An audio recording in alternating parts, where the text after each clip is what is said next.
I came into my room just like any other day and tried to log into the computer and realized that there was a network error issue. So immediately I went down to the MDF, opened the door, I looked at the temperature on the read as 91 degrees.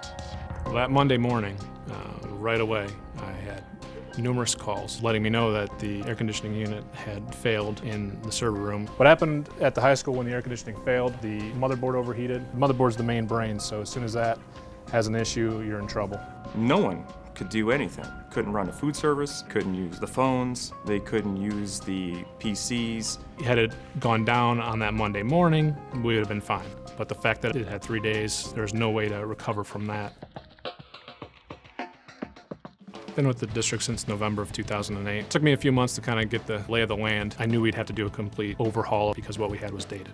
Being a one-man shop, we were trying to limp that along until the summer. When you have a large equipment failure, it just reinforces the importance of having a plan in place and having continuity. Our first plan when we discovered what was going on was to try to get the Novell server back up and running. It became apparent within the first 2 days that we weren't going to be able to do that easily. One of the other options was to buy a new server and load Novell back on it, but I didn't want to have to do the same project twice. I chose to move forward with going to Windows 2008 R2. Mary, the superintendent, and Kevin, the treasurer, said, "What do we need to do?"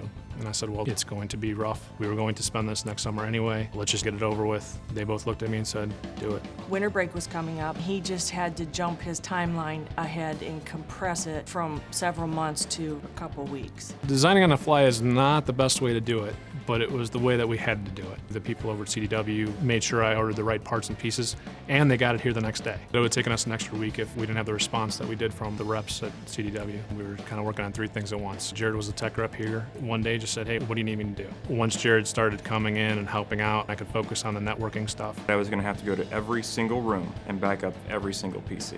Every computer had a different login, a different password. It was a mess. He basically shortened the timetable at least 2 weeks by being here and doing what he did. I felt pretty relieved the day we came back from winter break and we were running. Within a week or two, it was almost like it didn't happen. We learned a lot of lessons moving forward. We're much better off now than we were before. If we would have looked at it short term, we would have missed out on a lot of opportunities. With education, you have this amount of money to spend, and you basically have to figure out what you can do with that. The most bang for the buck we have is bringing a lot of the work in-house. That was one of the main reasons that we were able to do what we did. The more standard you are across the board with your equipment, the better off you are if issues arise. This summer, we are upgrading the infrastructure at the high school. We're also implementing wireless. There are a lot of projects that are trying to get the high school up to the same level as the brand new buildings, so it's the same across the board. One of the things with backups is if you don't test them frequently, you're assuming that it's going to work. Don't assume anything. Coming out on the other side of this malfunction, the technology in the district is stronger. We are